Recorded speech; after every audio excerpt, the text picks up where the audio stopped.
ये सोचते हैं कि मेरी पत्नी मेरे साथ में और मैं पराई स्त्री के पीछे भाग रहा था।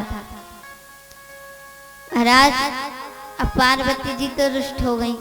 भगवान ने कहा कि मैंने तुमसे कहा था कि उस रूप को मत देखो, तो तुम किसी की नहीं मानते। महाराज कहते हैं कि भगवान के रूप का वर्णन कोई नहीं कर सकता। भगवान का रूप बड़ा ही सुंदर होता है। कहते हैं कि यहाँ तो शिव जी को लूटा था, जाने कितनों को लूट चुके थे भगवान। भगवान की नजरें बड़ी खतरनाक होती है। सारी गोपियां, जो गोपियां थी वह भगवान से कहती, भगवान के सामने जब भी आती थी तो भगवान अपने नेत्र बंद करके बंसी बजाते थे, क्योंकि भगवान की नजरों के सामने कोई रुक नहीं सकता। और जो भगवान की छवि देखता है उसकी आंखें खुली रह जाती हैं।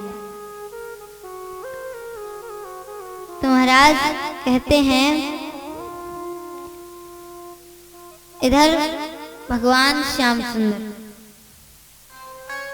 बड़ी लीला करते हैं। अब क्या होता है कि भगवान देवताओं को अमृत पिला देते हैं। युद्ध प्रारंभ होता है, फिर भी युद्ध प्रारंभ होता है, अमृत पिलाने के बाद भी देवता दैत्य से नहीं जीतते हैं। क्यों नहीं जीतते हैं महाराज?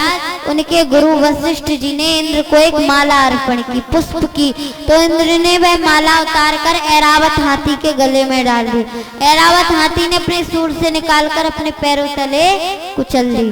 तो महाराज गुरु की माला का अपमान किया तो उन्होंने कहा कि इंद्र मैं तुम्हें शाप देता हूं कि तुम शक्तिहीन हो जाओ। उनके पास शक्ति नहीं थी, कोई शक्ति नहीं थी।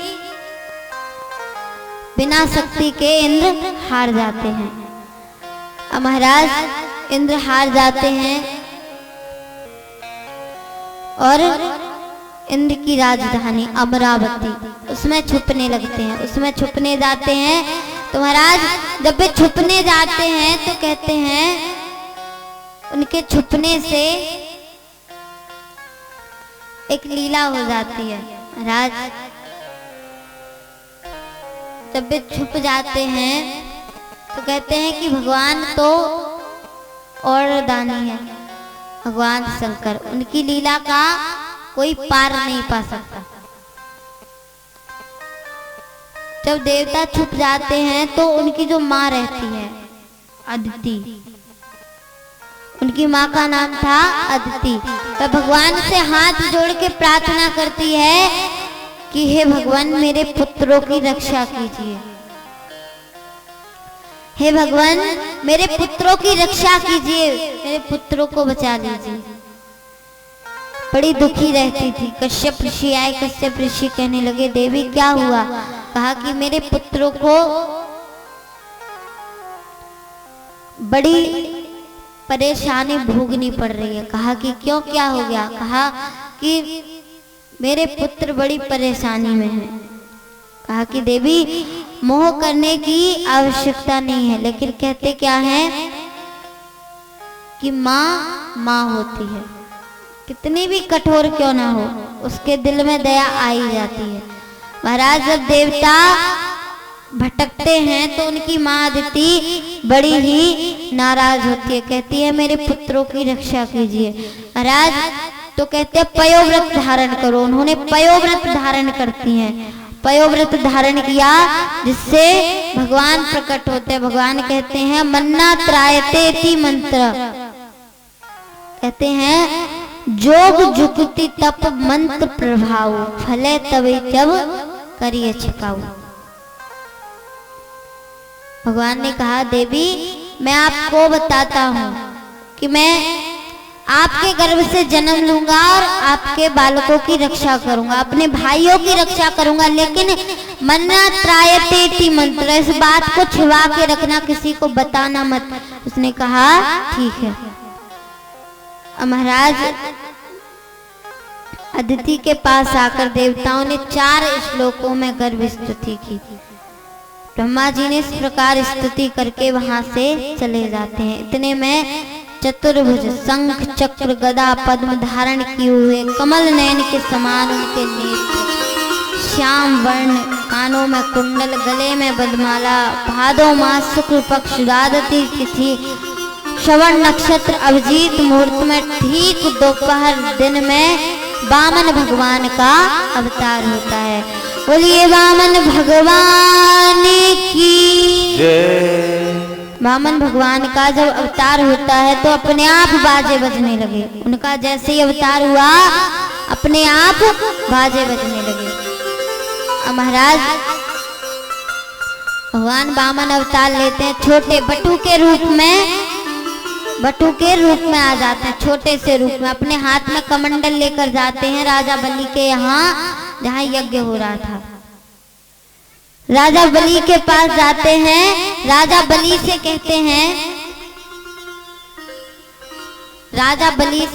हैं कि महाराज, जब राजा बलि उन्हें दान देने आते हैं तो भगवान से कहते हैं महाराज आपको क्या चाहिए? रथ, हाथी, घोड़े, जो चाहिए मांग लो वही दे देंगे। कहा कि बताओ आपको क्या चाहिए? तो महाराज कहने लगे कि आपको जो चाहिए वो ले लीजिए। महल चाहिए महल ले लीजिए, सुंदर राजा की कन्या से विवाह करना है विवाह भी करवा देंगे, जो चाहिए वो मांग लीजिए। तो महाराज कहते हैं कि वे कहने लगे कि हम मांग तो लेंगे। कहा कि मांगिए। कहा कि हमें 3 पग पृथ्वी चाहिए अपने ही पग से। बलि हंसने लगे, कहने लगे कि महाराज आपने भी मांगा ही क्या है, और मांग लीजिए। 3 पग में तो आपके बैठने की जगह नहीं है। कहा कि तुम्हें इससे क्या लेना देना, तुम तो 3 पग पृथ्वी दो। कहा ठीक है दे देंगे। कहा कि ऐसे नहीं, संकल्प लो। कहा कि ठीक है। जाते हैं, नल में से पानी नहीं निकलता है, बंद हो जाता है। क्यों हो जाता है? शुक्राचार्य महाराज जो बलि के गुरु थे वे उस नल में जाके घुस जाते हैं। कहते मैं पानी नहीं निकलने दूंगा, संकल्प कहाँ से होगा? महाराज नल में घुस जाते हैं। राजा कहता है इसमें से पानी क्यों नहीं आ रहा है? राजा ने एक सीख लेकर उस नल में डाल दी, उससे खून निकलने लगा, पानी भी आया। पानी लेकर राजा आ गए, संकल्प ले लिया। शुक्राचार्य जी की एक आंख फूट गई, काने हो गए। क्यों फूटी? दान में विघ्न कर रहे थे, दान नहीं देने दे रहे थे, इसलिए एक आंख फूट गई। अब महाराज शुक्राचार्य जी की एक आंख फूट गई। बलि ने संकल्प लिया, मैं संकल्प लेता हूँ कि मेरी जितनी भी संपत्ति है, मैं खुद का शरीर, संपत्ति, अपने रानी और अपने बालक, चाहे कुछ भी हो जाए मैं आपको सब कुछ प्रदान कर दूंगा, लेकिन आपकी 3 पद पृथ्वी दूंगा। भगवान ने कहा ठीक है। संकल्प ले लिया महाराज, भगवान को देखा। भगवान तो छोटे से इतने बड़े हो गए कि भगवान तो दिखे ही नहीं कि भगवान का कितना बड़ा शरीर गया।